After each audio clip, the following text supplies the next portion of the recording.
I'm here with Cougar head coach Chris Brown. Cougar women coming off a 3-0 week. Coach, talk about the winning streak, and then we'll get to the scoreless streak that you guys have been on too on the defensive end. Yeah, CJ. I mean, it's been a fun week. Obviously, been talking about it for a few weeks now, and just continuing to try and plug away and put away games that I think we've had the chances to, and it's come out on top for us and on the positive side for us this week. And it's been a good feeling. The girls trained with a lot of energy this morning in preparation for the match tomorrow at Ripon. Cougar Athlete of the Week this week is Allie Krajnak. In the Cougar goal, this streak that she's been on now since she's been put in net, over 280 minutes in net without a goal scored. Talk about her especially, and then the defense as a whole has done a really good job lately. I mean, Allie's done well. As we all know, she came off of surgery this summer and was working her way back, and has provided a little bit of a spark to us as a whole and helped us out in the goal, and has performed well in there. And I think, as good as the streak is for Allie, and she's working hard and making saves, it's a total team effort there when you're talking about 3 straight games without giving up a goal, and for the most part, not too many dangerous opportunities as well. So it's a credit to the full team from the front line to the back line, and Allie's done a well job to clean up any messes that come that way. Now moving to more of your young talent, the freshman Sydney Fuller, along with Kayla Walker, getting involved in the scoring this week. Both of them scoring first career goals, and then Sydney Fuller scoring the 1 game-winning goal against Simpson College on Sunday. Young talent's been part of what you've been able to bring in. They've been in the system now. Talk about that and how they've really adapted this year.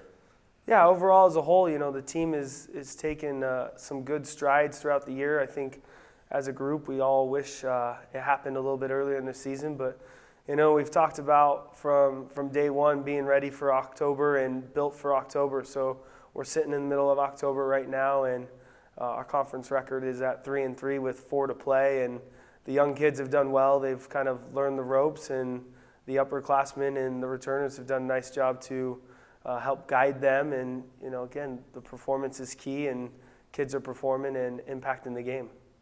Speaking of the Cougars conference schedule, right now sitting at 3-3 in a tie, right at the really cusp of getting into the conference tournament with just a few games left to play. What is the message to your team as you guys get ready for this really what is now the late season push, especially in the conference, to get that step into the conference tournament and start to make some noise? Sure, yeah. It's hard to say. The message has been similar from day one in August. Our goal's been to get in the conference tournament. When we said we got to make sure that we have a chance come October, and we're sitting here at 3-3, got 1 non-conference match left, and then we got four after that. So it's been, trust the process, win each day, continue to move forward each day, and concentrate on the day ahead of us, and don't look any further and let the cards fall where they fall. How do you keep your team almost looking that one day ahead? There's such a great goal in sight now coming towards the end of the year. What do you do to keep that team really refreshed and keep things going at a good pace and trusting that process at this point in the year? Well, I think as big as the big picture there for us, and the goals are set, in order to achieve that, you have to be able to take care of the processes that go in. And you can't reach your big goal unless you take care of the small processes and the day-to-day stuff. So that's been the harp on them all year, and just taking care of the small details, whether we're on the field, in the classroom, if it's meetings and stuff like that, just caring about those small details, because when it matters most and in the time of need, those are the things you're going to look back on that are going to help you get through these challenges and get you where you want to go.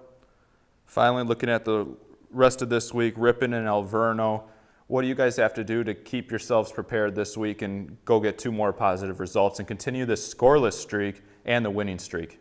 Well, I mean, if we're fortunate enough to keep it scoreless and go on, that's great, but I think you hit it. The idea is just to stay positive and make sure we continue with pushing ourselves and performing at the right level to get the positive results. I think going into that, just continue to stay true to training, continue to focus on the areas we need to improve on, clean those up a little bit, and hope for a good match starting tomorrow, and then turn around and prepare for Alverno for the weekend. All right, Coach, congratulations on the 3-game winning streak, and keep it going. Awesome. Thanks, guys.